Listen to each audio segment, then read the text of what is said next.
Welcome to Daily Facts with Jack.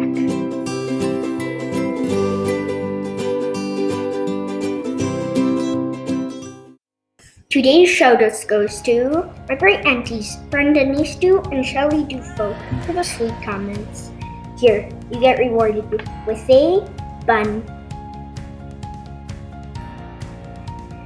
Mom and Dad always say our play area looks like a tornado.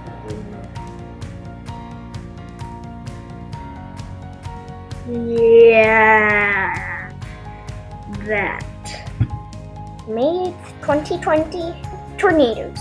Today we're talking about the intensity of tornadoes and how they form and how common are they. Let's start with the intensity.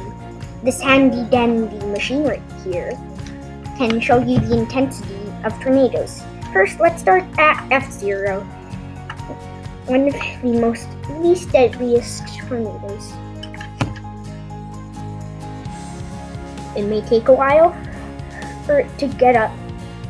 The scale that displays the intensity of tornadoes is called the Fujita scale. Oh, and tornadoes form when hot and cold air push against each other, which create a updraft and a downdraft.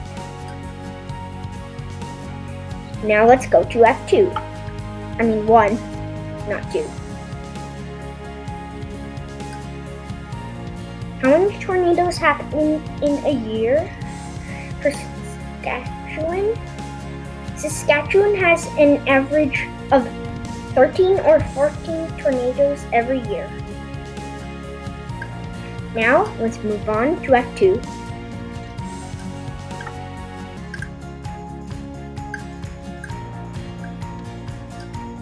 Getting a bit more intense, right?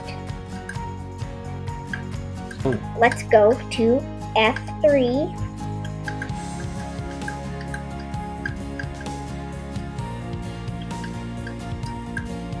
Now, F5, the deadliest tornadoes. Where are tornadoes most common?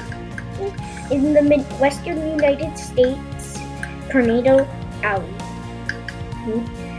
How many tornadoes touch down in a year in the Midwestern United States? About 4 or 5 F5 or F6 tornadoes come in the Midwestern United States every year. Have a nice day! In conclusion, this is not a tornado. It's really just my sister's mess.